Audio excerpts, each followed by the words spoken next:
So according to the internet, this movie was the most disturbing film of the year or the decade of all time.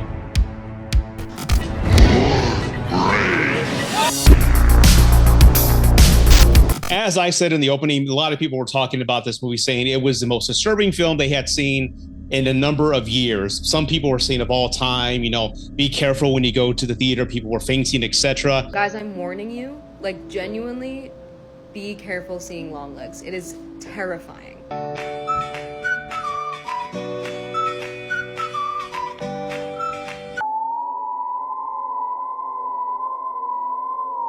So, of course, it caught my curiosity. And this movie, believe it or not, I think it's the first movie in quite some time that's got such a word of mouth appeal to it. People are talking about it. People who aren't even horror fans are talking about this movie. So I know it came out last week and I finally got to see it tonight. So yeah, it was impressive. Or was it? FBI agent Lee Harker is assigned to an unsolved serial killer case that takes an unexpected turn, revealing evidence of an occult. Harker also discovers a personal connection to the killer and must stop him before he strikes again. I will say up front that this film is exactly the pace of film that I love. It was very slow, a very slow burn, but very atmospheric. The entire time you're watching it, you feel the way it's shot. It's shot with very wide lenses, and in most cases with a tripod. It's very stationary, and you feel that the characters in this movie are being seen or being watched the entire time. And in a way they are, with the supernatural element, which took me by surprise. We'll get to that later. But the entire film has an eerie atmospheric feel that reminded me of, honestly, an X-Files episode. This really felt like a prolonged X-Files episode of the 90s. Very grounded, very gritty, and it's very simplistic in its filmmaking ability. There's some scenes in this movie that I love where it's completely dark and it's only lit with flashlights. In other words, there's one shot where the agent and her partner go to a barn to look for a particular set of clues, and the camera is just lingering in a central standpoint, and you just see them kind of feel the lens, feel the frame with just the flashlight. And the entire film has this anticipation of something's going to happen. You're just watching in the corner, you're watching in the darkest corners of the frame, thinking that a clue is going to pop out or linger. And that's what I loved about this movie. Like I said, very atmospheric, but it also kept me on the edge of my seat. This is one of the first movies in a very long time that it kept my complete attention. At no point did I look at my phone, which is my watch, and at no point did I look at my phone or my watch just to check the time, check texts. I was completely just engulfed in this world. It had me from the first minute of the film to the very end.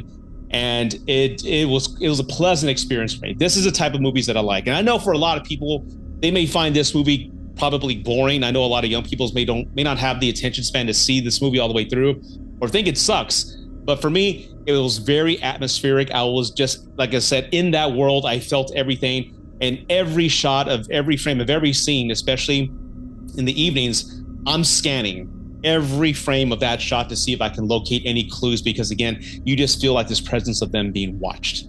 Now, the main actress, Mikia Marone, I've never heard from her. I don't think I've ever seen her in another film before, but her performance in this movie, she is just very stoic and very quiet, almost as if she's on the spectrum in a sense, where she doesn't want to be around people. She loves being by herself, and you can tell that the way her apartment's lit, how she doesn't want to go to birthday parties, she doesn't want to meet her partner's family. She's just very stoic and just looking at everything but people.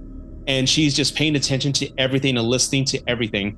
And that's what helps her with her problem-solving abilities. But it was a different type of approach for a leading lady in an action, occult, crime mystery is what I would describe it. And of course, there's Nicolas Cage, which I didn't know Nicolas Cage was in this movie. So when I heard his voice in this movie, I knew exactly what it was. And now, if you don't know me, I love Nick Cage movies. I love how he goes into that Nick rage and just goes off the walls. This is Lou trying to stop me out because of his crazy little nephew being around.